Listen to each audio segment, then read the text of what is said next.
என் அன்புள்ள மாணவ மாணவிகளுக்கு முதலாவதாக வணக்கத்தையும் வாழ்த்துக்களையும் நான் உங்களுக்கு தெரிவித்துக் கொள்ள கடமைப்பட்டிருக்கிறேன். முக்கியமாக பள்ளியின் இறுதி ஆண்டு பரீட்சைக்கு தயாராகி கொண்டிருக்கின்ற +1 தேர்வை முடித்து +2 வகுப்பு செல்ல இருக்கின்ற மாணவ மாணவிகளை நான் வாழ்த்துகிறேன். நான் இந்த குறுஞ்செய்தியை உங்களுக்கு கொடுப்பதனுடைய நோக்கம், படிப்பு என்பது நம்முடைய வாழ்க்கைக்கு முக்கியமான ஒரு காரியம். படிக்கின்ற நேரத்தில் ஏதோ அதை மனப்பாடம் பண்ணி படித்து நல்ல மதிப்பெண்ணை பெறுவதை காட்டிலும் அதை புரிந்து படித்து நல்ல மதிப்பெண்ணை பெறுகிற நேரத்தில் அது நம்முடைய வாழ்க்கையிலே ஒரு பெரிய உயர்வை கொடுக்கும் என்பதில் எந்த விதமான சந்தேகமும் கிடையாது. ஆதலால் +1 தேர்வை முடித்து +2க்கு அடியெடுத்து வைக்கின்ற அருமையான மாணவ மாணவிகளுக்கு நான் எப்படி உங்களுடைய ஆயத்தம் இருக்க வேண்டும் என்பதில் 4 குறிப்புகளை சொல்லி நான் உங்களை வாழ்த்த கடமைப்பட்டிருக்கிறேன். முதலாவதாக ஆப்ஜெக்டிவ், குறிக்கோள். ஒவ்வொரு மாணவ மாணவிகளும் தங்களுடைய வாழ்க்கையிலே ஒரு குறிக்கோளை பதிவு செய்து கொள்ள வேண்டும். காரணம் என்ன? இந்த குறிக்கோள் என்பது ஏதோ அதிக அறிவிருக்கிறவர்கள் மட்டும்தான் செய்கிற முடிவு என்று அல்ல. எல்லாரும் செய்ய வேண்டிய முதலாவது காரியம், நீங்கள் ஒரு முடிவு செய்ய வேண்டும், ஒரு ஆப்ஜெக்டிவ். நான் என் வாழ்க்கையில் இந்த இடத்துக்கு செல்ல போகிறேன், நான் கண்டிப்பாக CA பண்ண போகிறேன், கண்டிப்பாக நான் CMA பண்ண போகிறேன் என்ற ஒரு இறுதியான ஒரு முடிவை அழுத்தம் திருத்தமாக நாம் எடுக்க வேண்டும். முதலாவதாக நீங்கள் செய்ய வேண்டிய காரியம், உடைய வாழ்க்கையிலே ஒரு பெரிய ஆப்ஜெக்டிவ், நான் பெரிய அதிகாரியாக போகிறேன், உயர்ந்த அதிகாரியாக நான் ஆகப் போகிறேன் என்ற ஒரு முடிவை நீங்கள் எடுக்க வேண்டும். இரண்டாவதாக, முடிவு எடுத்த பிறகு பிளானிங் என்று சொல்லும் பொழுது அது திட்டமிடுதல். படிப்பதற்கு ஒவ்வொரு மாணவ மாணவிகளும் திட்டமிட வேண்டும். ஏதோ கடமைக்காக நான் சென்று கடமைக்காக ஏதோ சில படிப்புகளை படித்து ஏதோ மதிப்பெண்ணை மட்டும் பெற்று செல்வது பிரயோஜனம் அல்ல.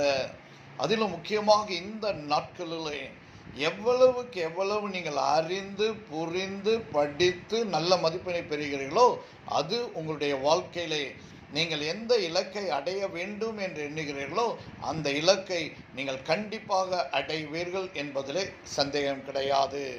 ஆதலால் ஒவ்வொருவரும் +2வில் அடியெடுத்து வைத்த பிறகு முதலாவதாக நீங்கள் செய்ய வேண்டிய காரியம், இலக்கை நீங்கள் முடிவு செய்ய வேண்டும். இரண்டாவதாக, நேரத்தை நாம் திட்டமிட வேண்டும். நான் இந்த நேரங்களில் இதை நான் படிக்கப் போகிறேன், இந்த நாட்களுக்குள் இதையெல்லாம் நான் முடித்து விட போகிறேன் என்ற ஒரு திட்டத்தை நீங்கள் தீட்ட வேண்டும். மூன்றாவதாக, கண்ட்ரோல், நம்மை நாம் கட்டுப்படுத்த வேண்டும்.